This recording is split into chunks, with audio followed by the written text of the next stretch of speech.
into Kiora, which is good in standard and good in my cube. Yeah. It's very hard for them to ever attack Kiora. So Dave on 6 here. Vapor 10. This one we're keeping. 2 lands, 2 islands. Alright, so round 2 here. We watched Dave Snow draft his deck. He started off with blue flyers, picked up a Herald of Torment, and some black removal. And is now on a Dimir deck. He won round 1 against Scotty Wright's Boros deck. And here he is in round 2 against Nick Reid's Selesnya deck. Starts off with that goat, or that sheep. Turn 2 goat. Into Godsend? Jeez. So, Nick curving out well. Isn't Godsend like the best thing you could open in this format, maybe? Other than Elspeth? Good grief. That stupid sheep is going to do so much work now. So Dave reading Godsend. It's got a lot of text. It's got a lot of text, but it mainly just says give my guy +3/+3. Which is very good on the node. Yeah, it basically makes it unblockable for all intents and purposes, too. In limited, it's not nearly as lethal, but we're going to get in there. With our 3/8. It doesn't have Defender. It's like a Spellskite. What is the actual name of that card? Nyxborn Ram? No. Sheep? It's not Nyxborn anything. Sheep of the Gods. Sheep of the Gods. I don't know. They just play some dudes and attack with them. He's just gonna try and race. But that extra 1 life a turn is like. Well, does he have the enchantment? He just played Thassa's Ire, so that will be the last uninhibited attack that Nick will get.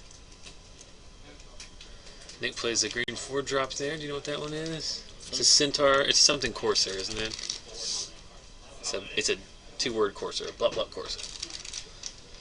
So Dave, he has a Read the Bones. He cannot cast it because he's on 4 islands. 4 islands is an important number of islands to have, though, as it will tap down that creature with Thassa's Ire. Serve in for 3 in the air. Nick can't do anything about it. Goes to 15. Just pass back. Nick going to go up to 16 off of his Ram trigger. Dodge Ram. When I play Magic, I draft white. I'd draft red and blue if I could too for Mother America. And I'd definitely drive a Dodge Ram. That's the same Elliott portion of the show. Alright, so there's the Sunstorm. Frost Breath equivalent. So tapping down those 2 creatures. Okay, Scrying Craft on top, so I'm just going to swallow. Nyx Fleece Ram. That's what the goat's called. And there's a main deck Ray of Revelation. It's going to take out the Thassa's Ire. So let's get a quick look at this sweet Ram. It's Therese Nielsen. It's not your mom. Yes, it's not your mama's Wall of Omens.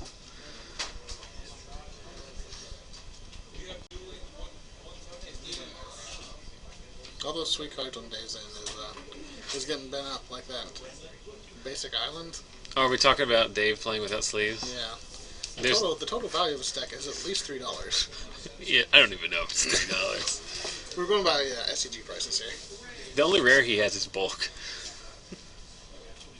That's that Vaporkin though.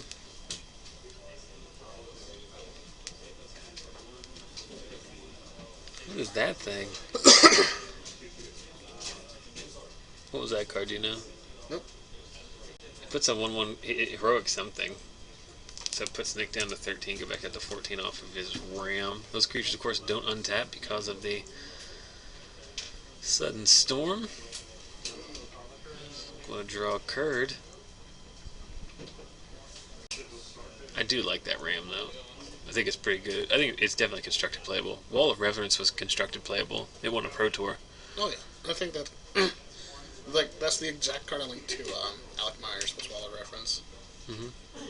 which at the beginning of your upkeep gave you life equal to your highest power, right? I mean, you don't build your deck around it, but it's the kind of at the end of your turn, target a creature, you gain life equal to its power. So at a minimum 1. But if you have like I don't remember what you said. I said upkeep.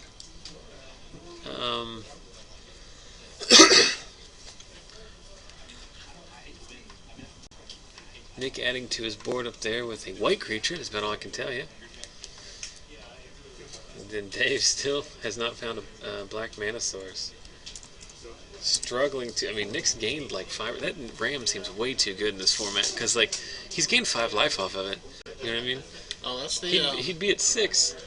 That's the 3/3 Centaur that whenever it taps, it gets a +1/+1 counter. So we're serving in for 7, 8, 9 here. We have a trick.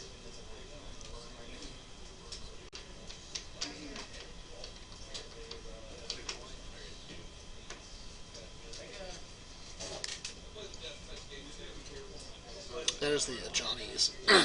Each of these creatures get +1/+1. Or is that Warrior's Lesson? That must be Warrior's Lesson since it's true cards. Yeah. So when it's all said and done, Dave's going to drop down to 6 here. So not bad Warrior's Lesson there. Get to draw 2.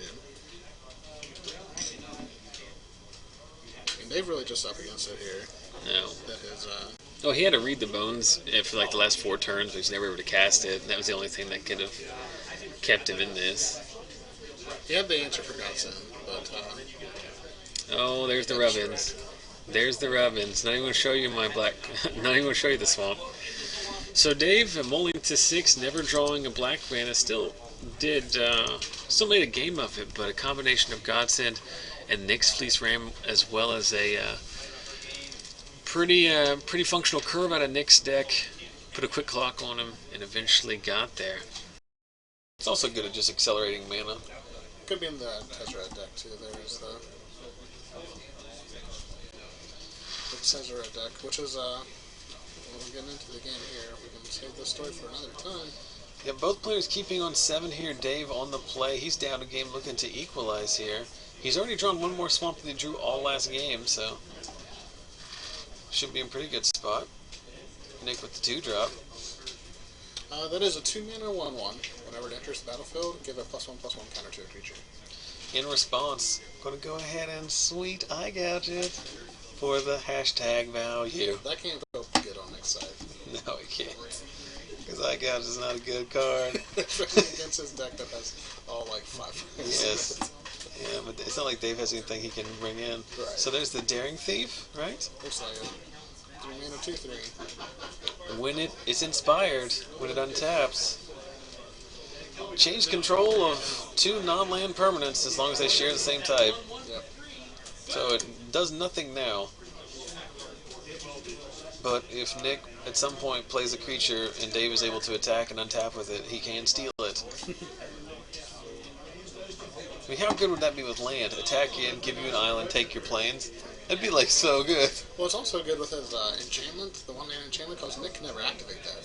So if there's ever an enchantment on Nick's side of the board, he can just give him a free enchantment. Like a creature? Yeah. Because it says partial creature type. It wouldn't work with auras, because the aura would just stay on that creature. Right.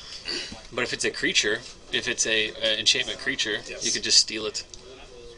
There's another copy of that same 2-mana 1/1, right? Yep. Here's my tricks. Do we have blowouts? Nope, we just have dead. So he's going to pump his dude, take care of the Daring Thief. It's going to tick up. We're still going to take 3 from the Flying Chorus. And then we're going to add a War Wing to the board. So Dave loading up on flyers here. 4 power flyers on the board is a 4-turn clock against Nick. Of course, Nick's deck did produce Nyx Fleece Ram and Godsend in Game 1, so we know it's capable of coming back from this. Can't cast Godsend with this mana. No, it can. Hooray! If he casts Godsend here, I think Dave's pretty fine with that, because it just wastes a turn. Yeah. This is a time to feed. Fight. Right? Yeah, puts a +1/+1 counter on it. No, sorry, just gains the life. Taking out another card. Just gains 3 life in fights.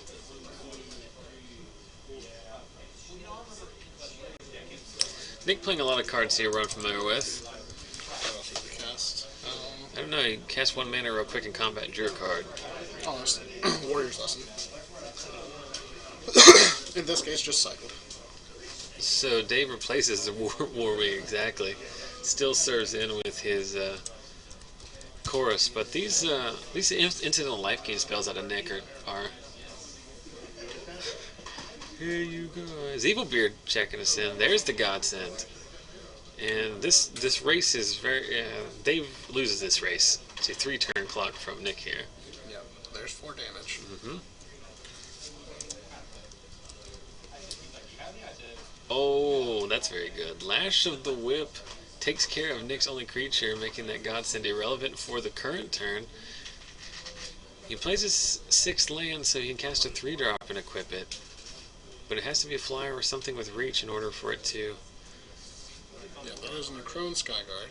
It's a 2-mana, 1/1 flyer with heroic and a +1/+1. The key there is flyer. Yep.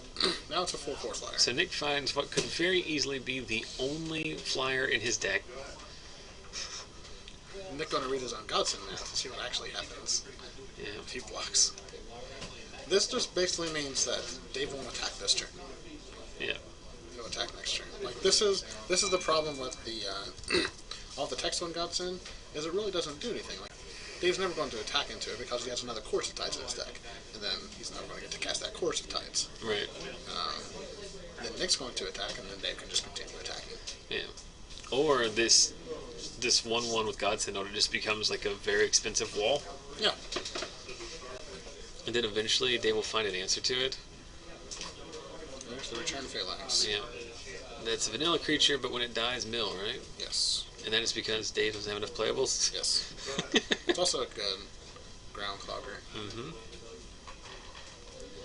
Nick flooding out here, but in his colors, he's probably content to do that.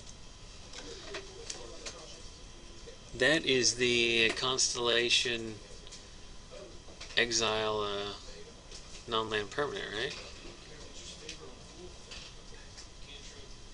No, that is the Devotion card, it looks like. The 6-mana 1/1 that gives you 1/1 soldiers equal to your Devotion to white, which in this case is 1, 2, 3, 4, 5. Yeah. Is it double white? Soldiers. Yep. Yikes. Nick's deck's pretty good. It's a good card to have at the top of your curve. It's also good when that curve involves a 3-mana legendary Yeah, he's weapon. very fortunate to draw into both games. It doesn't even matter actually that he drew the Godsend. Dave could beat the Godsend in this case. He just can't beat the fact that he drew his flyer. Yeah. And he drew a flyer that he can cast and equip. Mm-hmm. So yeah, this is where Godsend really needs vigilance. Like if you're looking to play Godsend in standard, you're going to want to pair it with Heliod. Godsend with vigilance is just Batterskull. Yeah. And they should have learned their lesson here. But Nick continues to draw business here. He's going to move the Godsend over to his Devotion guy. Pass you for 4. Mm-hmm.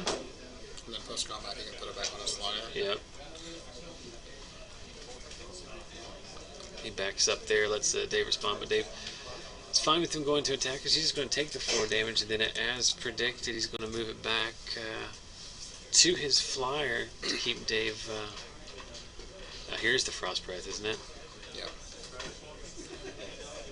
It was clear that Dave had that card whenever he called for the calls. But he's fine taking the damage there, in case Nick plays another flyer or more lucrative creature. So we got some attacks here. We can get in for 4 if we want to, but you're taking 5 on the crackback at a minimum here. Are you going to win this game if you don't attack this turn? No. You can't beat Godsend. I think you kind of have to attack here and just hope to get lucky, right? That you draw a Lash and you can take care of the flyer or the Godsended creature. Nick has specifically left 1 white up, and Dave has played around God's Willing already in this game by doing instant speed on his main phase. So he's very aware that that card exists. But yeah, you have to attack here and hope that you can draw Lash and then just tempo out Nick. There's a Vaporkin that won't be able to block here, but it will give him a redundant flyer. And he's also one... 1, 2, 3, 4, 5, 6. Yeah, he's one combo, one heroic trigger away from this being lethal here. Nick down to 2 cards in hand. Nick not leaving that man in hand.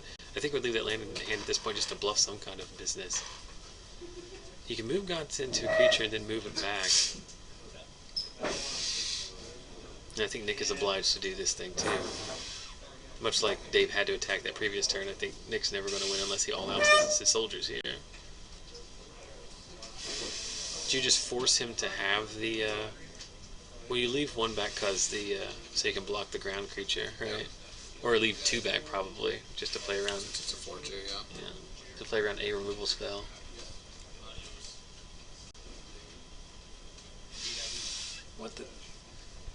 What's going on out there? I'm going to come over to this corner to blow our nose. So that's the polite corner. Mm-hmm. So this way, Nick also loses to a creature removal spell right here. Well, we've already seen the Eye Gouge. Dave still has Lash and Whip. Doesn't have any bounce spells. Nick doesn't know Dave has Lashes either because we didn't see it in game 1. It's also a live draw for the enchant.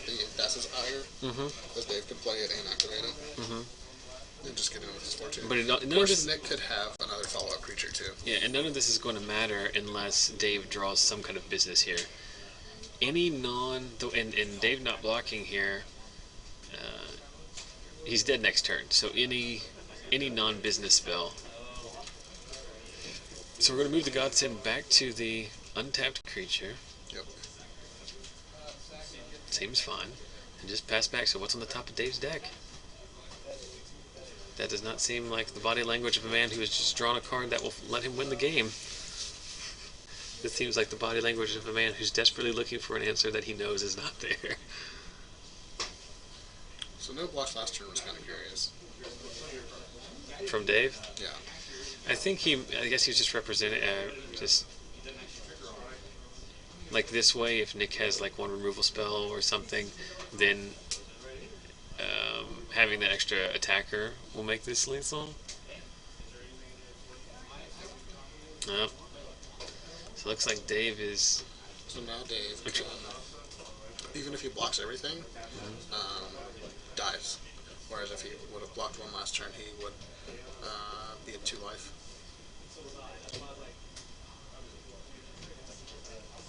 I'm sure he had a plan, but... well, he's playing through his outs. His out was to draw a removal spell. That's much better than, playing 2. And it was an island off the top. What's the next card on here? Next card was a swamp. So it just wasn't meant to be there. Nick shows him still had all these Ray of Revelations.